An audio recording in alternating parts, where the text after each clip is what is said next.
நன் கை இடுக்கோ. நன்னா கைன்றத நன் கை இடுக்கோ அப்படின்னு சொல்லலாம். இடுக்கோனா புடிச்சுக்கோ அப்படின்ற அர்த்தம். இழுத்துக்கொள் அப்படின்னு. தகோ அப்படின்னா தெரியும். தகோனா எடுக்கிறது. ஓகேங்களா? தகோலினா எடுத்துக்கோங்க. இப்ப நம்ம காச வச்சுக்கிட்டு குடுக்குறோம்னா, ஷாப்ல தகோலி தான் சொல்லுவோம். மோஸ்ட்லி கன்னடா இது பார்த்தீங்கன்னா, எடுத்துக்கோங்கன்றதுக்கு தகோலி அப்படின்னு சொல்லுவோம்.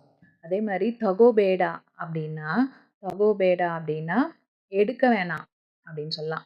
அதன் தகோபேடா அத வந்து எடுக்காதீங்க அப்படின்னு சொல்ற மாரி தகோபேடான்னா எடுக்க வேண்டாம். தகோ பேக்கு அப்படின்னா எடுக்க வேண்டும்.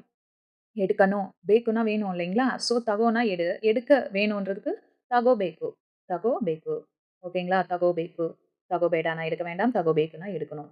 தகோ பாரது. தகோ பாரதுன்னா, அதாவது நம்ம இன்ஸ்ட்ரக்ஷன்ல தமிழ்ல வந்து கூடாதுன்னு சொல்லுவோம் பாருங்க. எடுக்கக்கூடாது அப்டின்னுட்டு ஒரு ஸ்ட்ரிக்ட்டா சொல்ற மாதிரி இருக்கிறது தான் பாரது வரும். தகோ பாரதுன்னும்போது எடுக்கக்கூடாது.